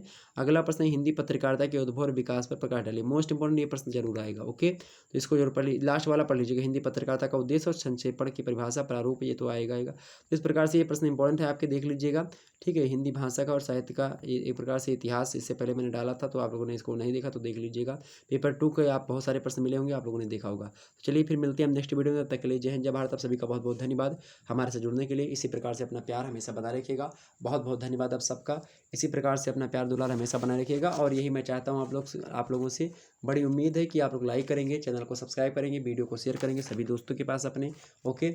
चलिए, अगर कोई दिक्कत होती तो आप लोग मुझे बताने का प्रयास करेंगे। हालांकि आज टाइम मेरे पास बहुत कम था, बहुत ज़्यादा बिजी हूँ इस समय, और आप लोग ये वीडियो आती ही नहीं। लेकिन क्या हुआ कि अभी बहुत ज़्यादा ये वीडियो आती नहीं। अभी आप सोचो कितनी बज रही हैं, यहाँ पर आप देख सकते हो, यहाँ पर आपको दिखाई पड़ रहा होगा, मुझे कोई झूठ नहीं बोला, आप देखिए। और अभी इसको लगाना भी पड़ेगा, ओके। ये बात ध्यान रखेंगे। तो वैसे आप देख लीजिएगा कि यहाँ पर जो है क्या चीज़ें हो रही, तो इसलिए मैंने सोचा कि आपको किसी तरीके से कुछ भी दे दिया जाए ताकि आपको कुछ भला हो जाए। इसके अलावा आप दूसरी वीडियो मेरी देख लीजिएगा, ओके। वैसे मैं एक बार दिखा दूँ कौन सी वीडियो देखनी है, ओके, मैं दिखा दे रहा हूँ। लेकिन यहाँ पर नेट नहीं मेरे, तो नेट नहीं चल रहा होगा, तो आप लोग जो है खुद ही देख लीजिएगा, सर्च कर लीजिएगा परियोजनमूलक Hindi Shukla study point model paper 2022, ऐसे लिख दीजिएगा, आ जाएगा, ओके। मिलते हैं फिर नेक्स्ट वीडियो में। धन्यवाद आप सभी का।